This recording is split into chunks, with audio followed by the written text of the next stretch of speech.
Gentlemen and ladies, welcome to another episode in the Fruitfully Honest podcast.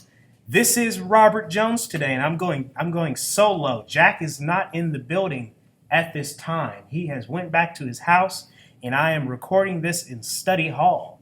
So basically, here's what I got going on. We're currently doing this series, 2016 presidential election candidate spotlights. And we're basically doing a run through each of the political parties. And the reason we decided to do this because, well, we're the hosts and we can do whatever the hell we want to do. But so we have two guests in the studio today. The first guest is a libertarian, and that's what we're talking about today. We're talking about the libertarian candidates, and we're talking about the beliefs and the opinions of the Libertarian Party. Because not many people know about this party, even though it is the third largest political party in the country, other than socialism.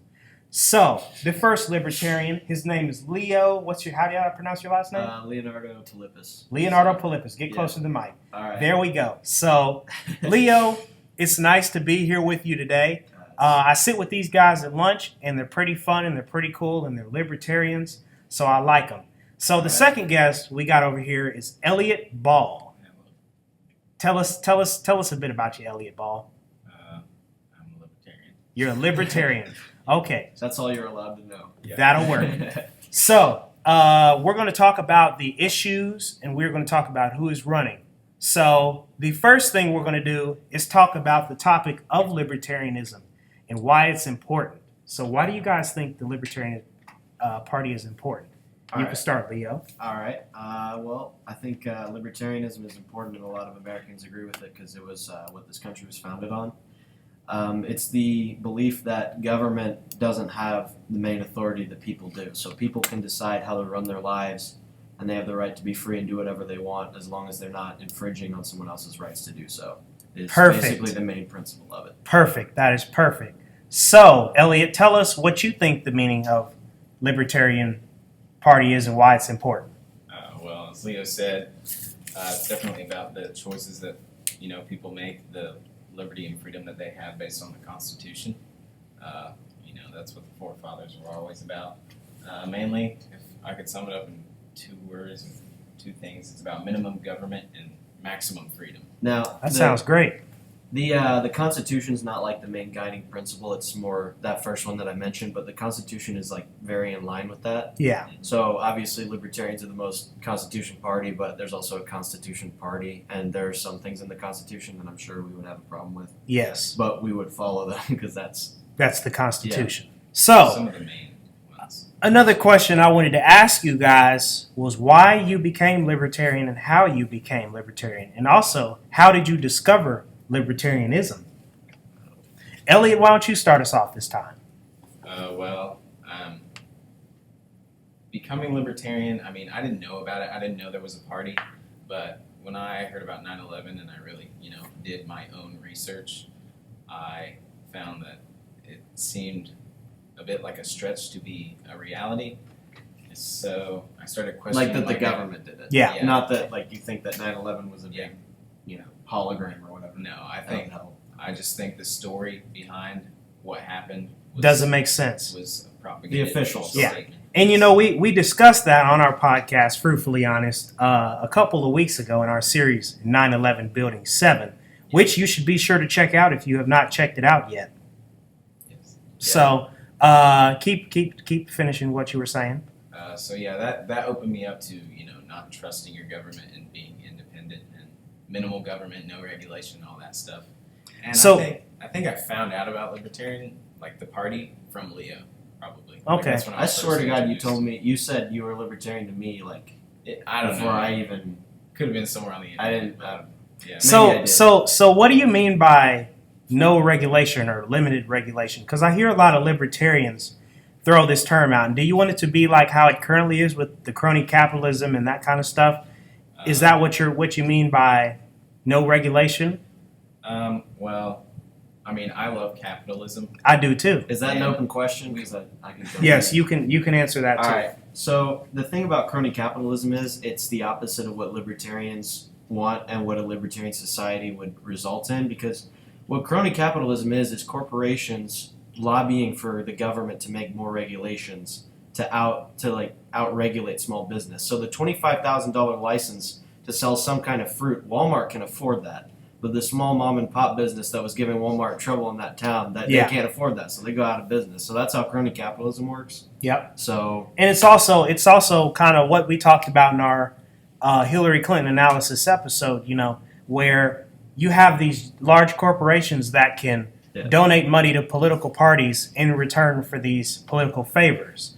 That's something that the Libertarian Party frowns upon, which think it's crazy. Corporations, if they existed, they would deserve to exist, and they would be the most efficient they could be. But corporations wouldn't be as prevalent as they are today than they would in an actual free market capitalist society, which we don't something have. we have never experienced is true capitalism. Well, we did a while ago. But you see a lot of these young kids out there say, "Oh, I hate capitalism. Capitalism is causing all these problems." No, it's crony capitalism, which is entirely different. Exactly. And then, here at Fruitfully Honest, like we try to keep it real and let you know that that's exactly what's going on. Yeah. It's not the fact that Bill Gates and Steve Jobs and Mark Zuckerberg and all these other guys, the Sam Waltons of the world, who run these corporations are doing wrong for the people. It's just that crony capitalism is the problem. And Well, they're enabled by that. Yeah, if it they wasn't are. for those people, there would still be people who took advantage of that system. It sure would. I mean, that's just the way it works. Yeah. So I want to get into a little bit about some of the beliefs of the Libertarian Party. So you guys mentioned earlier about the lesser regulation and that kind of stuff. So I have a list of a few things that that the Libertarian Party has opinions and stances on. So what's your policy on foreign policy? You want to start, or can I? Yeah, Elliot, you could go first. Yeah. Well, I don't think there's really much reason to go to war, as we do now. I think most of what war is derived from, the reason is money, corruption, false narratives. Yeah. Oil. That's one reason I think 9/11 happened, was a reason that we could go to war. Because war makes money. I mean, you look at history, war definitely makes money. Yes, it does. Lockheed Martin and all that. Yep. Dick Cheney and the boys Another selling example weapons. of I mean, that's an example of crony capitalism. crony capitalism. Corporations lobbying senators say, "Hey, vote for this war because Lockheed Martin's going to make like a crap ton of money off of it." Yeah, and we'll give you a little cut of that. If you know what I'm like, saying. hey, we'll help you out with our campaign. It's not like official bribery, but it basically is, because that's what it is. It's like, oh yeah, I'll help you out with your campaign, and you just happen to vote for stuff I agree with. Like, that's bribery. It makes no sense. It really doesn't. So, what are you guys' opinion on education? And first, we will start with Leo this time. I think education should be handled at a completely local level, and I think that homeschooling is definitely a good option. I think private schools would be best, and they've proven themselves to be the best because they give competition. And they produce the best quality of students. They do have the into best society. quality of education. So that kind of I think we should sways it a little. definitely get rid of a lot of the homework and like just the amount of time at the school day, because other countries, if you look at it, they spend 4 hours a day at school, and they don't get any homework. And I'm using Denmark as an example. Look at the grade results. I mean, they put out they're more doing better. scientists than we Yep. So, Elliot, what do you think about education, being a libertarian? Definitely don't like it how it is now. I know Indiana itself doesn't use, I think it's Common Core. Yeah, Common Core. Core. Then we don't Common use that. Core is a curse. It is a system based on how your students, like teachers will get paid based on how their students do on some standardized tests. That's not education. That's just a crappy system. That's pumping the cogs through the machine. Yeah, that's a very shitty way of doing Is education. the purpose of public education. That's why we made it in the first place. In the 1850s, German, like Prussian soldiers were running away. So to get rid of the individuality, they invented public school. So, and another problem that I have with the public school and the way that it's being modeled, it's still being modeled in the same way as it was back in the 1800s. I mean, you can't graduate high school now and automatically get a job at the steel mill or the factory down the street. You have to know a little bit more in order to do something in life. So that's one of my other problems with education.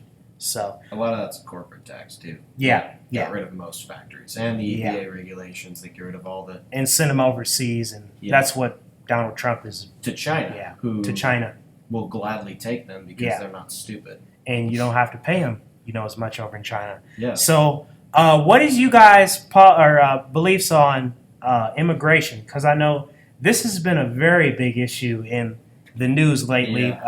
The front runner of the Republican Party, Donald J. Trump. We did an episode earlier about Donald Trump, which is probably uploaded by now, so you can go and check that out. But like he's kind of rattling up and shaking up the political establishment, and this immigration policy has been the sort of big issue in it. So, Elliot, what do you think about immigration? Well, I don't really know Trump's whole plan, but I know he's going to build a wall. It's going And to build a wall. He says something Huge. about like a big door. Then what I hope he does with it is that he changes the system to where you can become a legal citizen. Because there's nothing wrong with immigration, but when they're getting over here illegally, Yeah, it's proven that statistically the people that you don't want in this country, the drug criminals, the prostitutes, etc., people yeah, associated with that they are getting in here, and the people who need to aren't. yeah. So, like the hardworking citizens, Yeah.